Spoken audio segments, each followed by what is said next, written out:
What happens when Hollywood's most beloved smart mouth meets late-night television's most ruthless host? You won't believe what unfolds when Ryan Reynolds sits down with Stephen Colbert for what was supposed to be a routine promotional interview, only to witness one of the most explosive confrontations in talk show history. The tension that erupted last night left audiences stunned, social media ablaze, and one A-list celebrity storming off set in a dramatic exit that nobody saw coming. Before we get into this incredible story, make sure you hit that subscribe button and drop a comment below because you're not going to believe what unfolds when these two titans clash in the most uncomfortable television moment of the year. The Late Show with Stephen Colbert was supposed to be just another stop on Ryan Reynolds' promotional tour. The Canadian actor, known for his quick wit and self-deprecating humor, had appeared on countless talk shows without incident.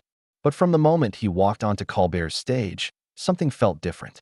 The usual warm welcome was replaced with a cold, almost predatory smile from the host.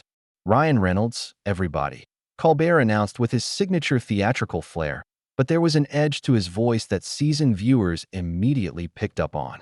The man who somehow convinced the world that Deadpool was worth watching twice. The comment landed with an uncomfortable thud. Reynolds, usually quick with a comeback, paused for just a moment too long, his smile faltering slightly as he settled into the guest chair. "Well, Stephen, I'd say 3 times if you count the upcoming sequel," Reynolds replied, attempting to maintain his trademark charm. But Colbert wasn't having it. The host leaned forward with the intensity of a prosecutor about to deliver a killing blow. "Speaking of sequels nobody asked for," Colbert continued, his voice dripping with barely concealed disdain, "let's talk about your latest venture. Another superhero movie in a market that's completely oversaturated. Don't you think audiences are getting tired of the same recycled content?" The question wasn't delivered with the playful ribbing typical of late-night television. This was an attack, and everyone in the studio could feel it. Reynolds shifted uncomfortably in his chair, his publicist visible in the wings looking increasingly concerned. "I think audiences appreciate good storytelling, regardless of the genre," he responded diplomatically, but his jaw was visibly tightening. "And considering the box office numbers, I'd say they're still pretty interested in what we're doing." "Box office numbers," Colbert repeated mockingly. "Is that really what we're measuring success by now? Because I remember when actors cared about the craft, about pushing boundaries, about creating something meaningful. But I guess when you're making Marvel money, artistic integrity becomes optional." The audience, which had been laughing along with Colbert's usual antics, began to shift uncomfortably. This wasn't the jovial back and forth they'd come to expect. Reynolds' smile had completely disappeared now, replaced by something colder, more calculating. "I'm sorry, Stephen, but are you actually suggesting that commercial success and artistic merit are mutually exclusive? Because that's a pretty narrow view from someone who's built their career on network television." The barb hit its mark. Colbert's eyes flashed with anger, but he maintained his composure, leaning back in his chair with a practiced smirk. "At least I'm not hiding behind a mask and making the same joke for 2 hours," he fired back. "Tell me, Ryan, when you look in the mirror, do you see an actor or do you see a brand?" Reynolds' hands gripped the arms of his chair, his knuckles whitening. "I see someone who's worked hard to build a career on their own terms," he said, his voice steady but loaded with warning. "Someone who doesn't need to tear down other people's work to feel relevant." "Relevant?" Colbert laughed, but it was a harsh, bitter sound. "Let's talk about relevance. You've been playing the same character for 15 years. The sarcastic, wisecracking anti-hero with daddy issues. Don't you think it's time to try something new? Or are you too comfortable cashing those Disney checks?" The mention of Disney seemed to trigger something in Reynolds. His entire demeanor changed, shoulders squaring as he leaned forward. "You want to talk about comfort zones, Stephen? You've been doing the same political comedy routine since 2005. The same smug, self-righteous act that was tired when you were pretending to be a conservative pundit. At least my character evolution has been intentional." The studio fell silent. Even the band members exchanged worried glances. Colbert's smile had become a snarl, his famous composure cracking like ice under pressure. "Intentional? Is that what we're calling it? Because from where I'm sitting, it looks like you found one thing that worked and decided to milk it for everything it's worth. No range, no depth, just the same smirking pretty boy routine that appeals to teenage boys and their emotionally stunted fathers. Reynolds stood up so quickly that his chair scraped against the floor, the harsh sound echoing through the suddenly silent studio. His face was flushed with anger, his famous charm completely abandoned. You know what, Stephen? I came here to promote a movie and have a good time, but clearly you had a different agenda. If you want to sit here and pretend you're some kind of artistic purist while you pander to the same audience every night with the same predictable political jokes, that's your business. But don't sit there and lecture me about integrity. But as Reynolds prepared to continue his counterattack, Colbert wasn't finished. The host's next words would push this confrontation past the point of no return, setting the stage for an explosion that would leave both men's reputations hanging. In the balance. You know what your real problem is, Ryan, Colbert said, his voice dropping to a menacing whisper that somehow carried throughout the dead silent studio. You think being Canadian gives you some kind of moral high ground. Like somehow being from the great white north makes you more humble, more authentic than the rest of us. But underneath all that fake politeness, you're just another Hollywood narcissist who thinks the world owes you something. The words hit Reynolds like a physical blow. His face went pale, then flushed deep red as every camera in the studio captured his reaction. The audience gasped collectively, sensing they were witnessing something unprecedented. This wasn't comedy anymore. This was character assassination being broadcast live to millions of viewers. Fake politeness. Reynolds repeated slowly, his voice dangerously quiet. Stephen, I've tried to be respectful here tonight, but you're making that impossible. What exactly is your endgame here? Because if you think attacking my nationality is going to somehow elevate your show, you're more desperate than I thought. Colbert leaned back in his chair, clearly savoring the moment. His producers were frantically gesturing from the wings, but he ignored them completely.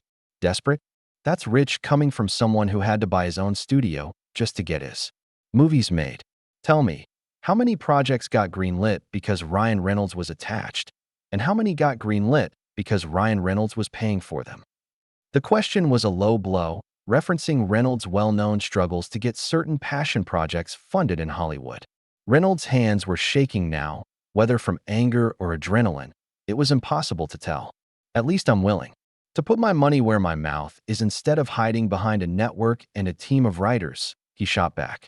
When was the last time you created anything original, Stephen? When was the last time you took a real risk? Risk? Colbert laughed harshly. You want to talk about risk? Every night I go out there and speak truth to power while you dress up in spandex and pretend to be a superhero. You want to know what real courage looks like? It's sitting across from politicians and holding them accountable, not making jokes about your own movies for 2 hours. Reynolds took a step closer to Colbert's desk, his composure completely shattered. Truth to power? You mean softball questions to celebrities and politicians who already agree with you? That's not courage, Stephen. That's just preaching to the choir. At least when I make a movie, I'm trying to entertain people, not lecture them about how they should think. The tension in the studio was suffocating. Audience members were looking around nervously, unsure whether they should laugh, cheer, or call security. Colbert's band sat frozen, their instruments silent as they watched their boss self-destruct in real time. Entertain people, Colbert spat. Is that what we're calling it? Because the last time I checked, entertainment was supposed to challenge people, make them think, maybe even change their perspective. But your idea of entertainment is explosions and one-liners wrapped up in a pretty package for mass consumption. Reynolds slammed his hand down on Colbert's desk, the sound echoing through the studio like a gunshot. You sanctimonious piece of... He caught himself, taking a deep breath as he tried to regain control. You know what, Stephen? You're right about one thing. I do try to entertain people. I try to give them something that makes them feel good, that gives them a break from whatever garbage they're dealing with in their real lives. But what do you give them? You give them anger, division, and the same tired political talking points that they can get anywhere else. Colbert stood up now, matching Reynolds' energy as they faced off across the desk that separated them. At least I'm not lying to them, he snarled. At least I'm not selling them false hope wrapped up in CGI. And product placement. You want to know what's really pathetic? You've spent your entire career playing characters who don't give a damn about anything, and now you're upset because someone's treating you the same way. False hope. Reynolds' voice cracked with incredulity. Stephen, I make movies about flawed People trying to do better, trying to find redemption, trying to connect with other human beings.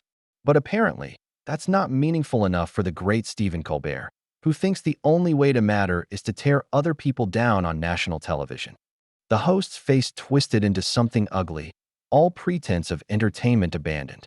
"Don't you dare turn this around on me," he hissed. "You came on my show, you sat in that chair, and you opened yourself up to whatever questions I wanted to ask.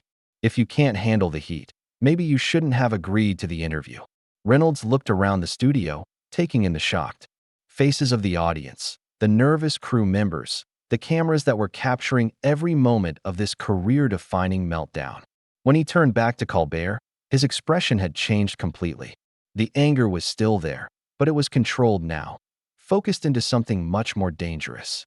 "You're absolutely right, Stephen," he said with deadly calm. "I did agree to come on your show. I agreed to sit in this chair and answer your questions. But what I didn't agree to was being ambushed by someone who's clearly dealing with their own issues and decided to take it out on me." He paused, letting the words sink in. "The question is, what are you really angry about? Because this isn't about my movies or my career. This is about something else entirely." The observation hit Colbert like a slap across the face. For the first time since the interview began, he seemed genuinely rattled, his carefully constructed persona cracking to reveal something raw and vulnerable underneath. But instead of backing down, he doubled down, and his next attack would cross a line that neither man would be able to come back from. "You want to know what I'm really angry about?" Colbert's voice was trembling now, barely contained rage spilling over. "I'm angry that mediocre people like you get rewarded while actual artists struggle for recognition. I'm angry that you can phone in the same performance year after year and get paid millions while people who actually have something to say get ignored." Reynolds' eyes narrowed dangerously. "Mediocre? Stephen, I've been working in this business for over 2 decades. I've earned everything I have through hard work, not by sitting behind a desk making jokes about other people's efforts." "Hard work?" Colbert laughed bitterly. "You call memorizing one-liners and hitting your mark hard work? You know what hard work is. It's doing 8 shows a week on Broadway. It's writing your own material. It's actually caring about the craft instead of just cashing checks." The Broadway reference was a deliberate provocation, and Reynolds knew it. His face darkened as he leaned forward, his voice dropping to a whisper that somehow carried throughout. "The silent studio. You know what, Stephen? You're right. I haven't done Broadway. But at least I'm not a failed comedian who had to hide behind a fake persona for 10 years because his real personality wasn't interesting enough for television." The insult hung in the air like a toxic cloud. Colbert's face went white, then red, as the reference to his Colbert Report character hit its intended target. The audience collectively held its breath, sensing they were witnessing something that would be replayed and analyzed for years to come. "At least I created something," Colbert snarled, abandoning all pretense of professionalism. "At least I built something from nothing instead of just riding on my good looks and my ability to deliver other people's jokes. You know what you are, Ryan? You're a pretty face with decent timing, and that's it. There's nothing underneath. No depth, no substance, no real talent." Reynolds went completely still. When he spoke again, his voice was so quiet that the studio audience leaned forward to hear him. "You know what the difference is between us, Stephen? When I fail as myself. When you fail, you can always blame the character, the writers, the network, anyone but yourself. But right now, there's no character to hide behind. Is there? This is just you, the real Stephen Colbert, and you're exactly as petty and insecure as everyone suspected." The words hit Colbert like physical blows. His hands were shaking as he gripped the edge of his desk, his knuckles white with tension. "Get out," he whispered, his voice barely audible. "What?" Reynolds asked, though he'd heard perfectly well. "I said get out," Colbert screamed, his voice cracking as he lost the last vestiges of his composure. "Get out of my studio. Get off my show. I don't want to look at your smug face for another second." The studio erupted in chaos. Audience members were shouting, some in support of Colbert, others defending Reynolds. The band members looked around frantically, unsure whether to play music or sit in stunned silence.